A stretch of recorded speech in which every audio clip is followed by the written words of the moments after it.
보글보글 맛있는 냄새를 풍기며 끓는 된장찌개. 맛깔스럽게 밥상이 차려져 있습니다. 군침을 흘리며 앉아서 찌개를 한 입 하는 순간 아무 맛도 안 나는 맹탕이라면 어떤 생각이 드나요? 아, 싱거워. 맛이 없네 라는 말이 나오지 않나요? 아무리 먹음직스러워도 간이 안 맞다면 식욕은 사라집니다. 그래서 우리는 싱거운 음식을 맛있게 하기 위해 소금을 팍팍 넣어서 간을 맞춥니다. 오래전부터 우리는 짭짤한 맛에 길들여졌습니다. 끊기도 힘들고 이제는 필수 조미료가 되었습니다. 우리의 식욕을 돋구는 햄버거, 라면, 스낵 등은 편의점 매출을 올리는 효자 상품입니다. 한국인 식단에 빠질 수 없는 김치, 라면, 각종 장류 찌개류 젓갈, 절임 반찬도 마찬가지입니다. 매일 음식을 짜게 먹으면 우리 몸에 어떤 현상이 일어날까요? 나트륨은 우리의 신체 수분을 평형 상태나 삼투압을 유지해주는 필수 영양소입니다. 그런데 하루에 우리가 필요한 나트륨은 매우 적은 양입니다. WHO에서는 성인의 최소 필요 나트륨은 600mg 또는 1.5g 정도며 하루 2000mg 또는 5g이 넘지 않도록 권장합니다. 쉽게 말해 소금이나 조미료를 첨가하지 않더라도 식품 자체에 들어있는 나트륨의 양으로도 충분하다라고 이해하시면 됩니다. 문제는 한국인들의 나트륨 섭취량은 기준치 대비 4배 이상 초과해서 섭취하고 있습니다. 한때 유행했던 허니버터 시리즈, 중독성 강한 단짠단짠 음식들, 음식을 짜게 먹는 습관, 이 모두가 나트륨을 과잉 섭취하고 있는 겁니다. 우리가 섭취하는 적당한 염분은 보약이 되지만 과잉 섭취는 건강에 심각한 문제를 일으킬 수 있습니다. 국내 암 발생 탑5 안에 들어가는 위암 발병률도 연관이 있는 걸로 알려져 있습니다. 기본적으로 나트륨 과잉 섭취 시 혈압이 상승합니다.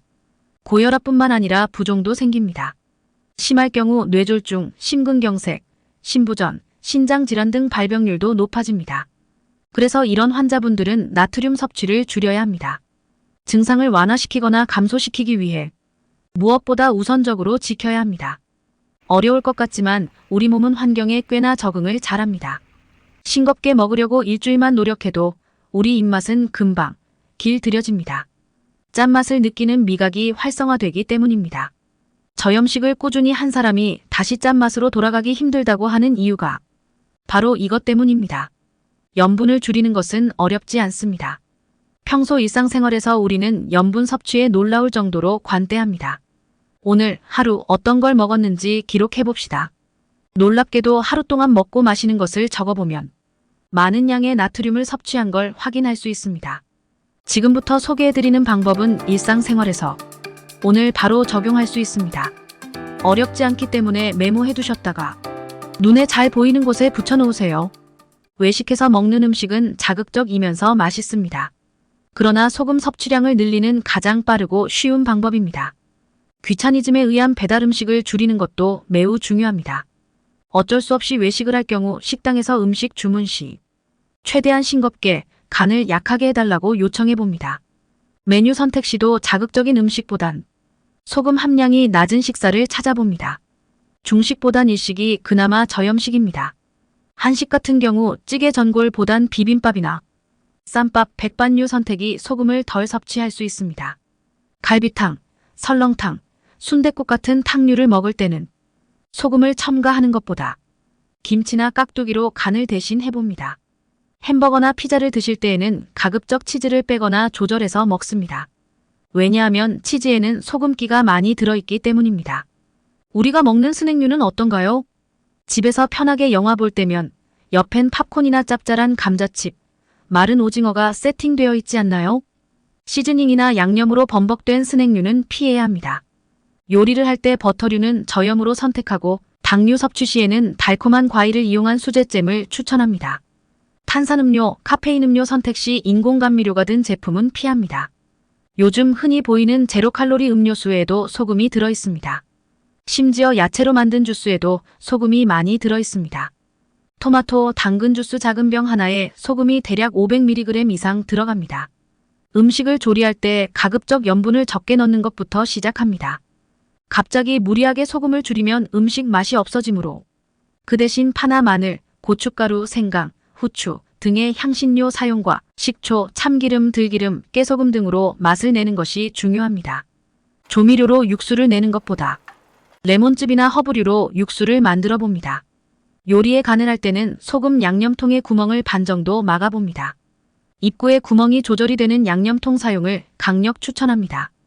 음식에 소금을 첨가시 여러 번 흔드는 습관을 주의해야 합니다. 라면에 스프는 다 넣지 말고 3분의 1 정도만 넣고 끓여봅니다.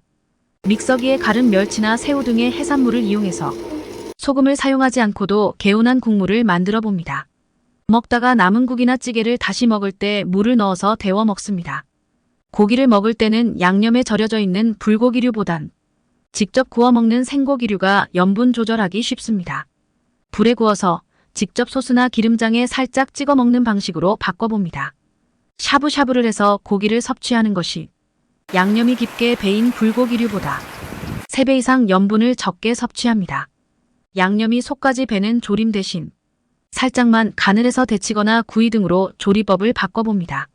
수육이나 족발을 먹을 때 찍어 먹는 쌈장이나 새우젓을 빼고 먹거나 찍어 먹는 횟수를 줄여서 먹습니다. 젓갈이나 장아찌 등을 사서 먹을 때는 파나 당근 같은 야채를 많이 섞어서 먹습니다. 달걀 요리할 때, 김을 구울 때도 소금을 뿌리지 말고 굽거나 요리합니다. 오래 두고 먹는 밑반찬은 짜게 만들어야 하기 때문에 가급적이면 식단을 피합니다. 국그릇 사이즈는 작은 걸로 바꾸고 국에 밥 말아 먹는 식습관을 바꿔봅니다. 식전에 마시는 물은 포만감을 느끼게 해주며 음식을 덜 먹게 됩니다. 그렇게 되면 자연스럽게 소금 섭취가 줄게 됩니다.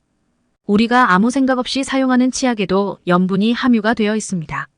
염분 함유가 되지 않는 치약으로 바꿔서 사용해보세요. 사람은 스트레스를 받게 되면 짠 음식을 찾게 됩니다. 그래서 몸속의 염분 수치가 높아집니다.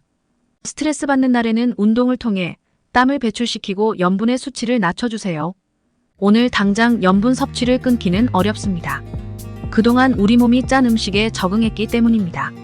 그렇지만 하루에 조금씩 생활 습관을 변경해보는 것은 어렵지 않습니다. 우리 몸에 시간을 주면서 작은 것부터 하나씩 실행하다 보면 짜게 먹었던 내 몸이 점점 저염식으로 변하게 되는 모습을 발견할 수 있습니다. 영상에 소개해드린 방법을 오늘부터 전부 실천하는 것보다 많은 방법 중에서 하루에 1개씩 실천하시면 됩니다. 이런 작은 습관이 모이게 되면 반드시 성공할 수밖에 없습니다. 지금까지 염분이 내 몸에 어떤 영향을 미치고 어떻게 관리해야 하는지 알아보았습니다. 영상이 도움이 되셨다면 좋아요와 구독 버튼 눌러주세요. 내 몸에 도움이 되는 다른 영상으로 찾아뵙겠습니다. 시청해주셔서 감사합니다.